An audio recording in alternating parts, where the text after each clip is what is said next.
এখন পর্যন্ত নির্বাচন পরিস্থিতি আমি নিজে ব্যক্তিগতভাবে দুটা সেন্টারে গেছিলাম, গভর্নমেন্ট ল্যাবরেটরি স্কুলে আপনার এই নিউ মার্কেটের পাশে, ঢাকা কলেজের পাশে, আর আরেকটা হচ্ছে আপনার আজিমপুরে।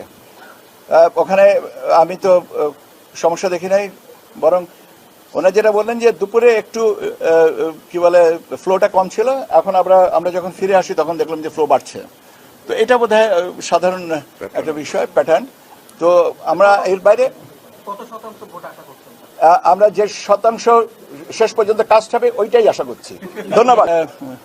সম্মানিত মিডিয়া সহকর্মী ভাই বোনেরা, আমরা দুপুর 2টা পর্যন্ত 42,651টা কেন্দ্রের মধ্যে 36,031টা কেন্দ্র, তার মানে 6,620টা কেন্দ্রের ফলাফল আমরা মানে তথ্যটা পাইনি।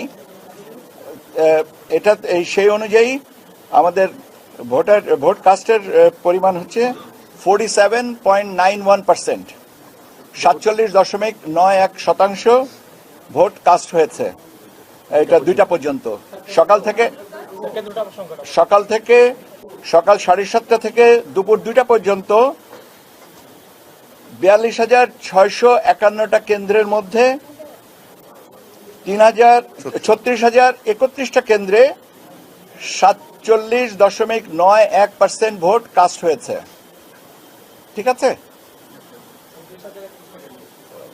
হ্যাঁ, 36031। এই হচ্ছে আমার কাস্টিং এর। এখান কেন্দ্র বন্ধ হওয়ার সুযোগ আছে কিনা হতে পারে, অভিযোগ আছে। অভিযোগের কারণে যদি অভিযোগ প্রমাণিত হয়, কারণ আমরা তো এখানে বসে তথ্য না নিয়ে বলতে পারবো না, আগাম তো বলা উচিত না, কারণ আগাম বলে মানুষ বিভ্রান্ত হবেন। সেই জন্য আমি অভিযোগটা যদি যে অভিযোগ দেওয়া হয়েছে সেটা খতিয়ে দেখা হচ্ছে এবং সেই অনুযায়ী রিটার্নিং অফিসার ব্যবস্থা নেবেন বা প্রযোজ্য।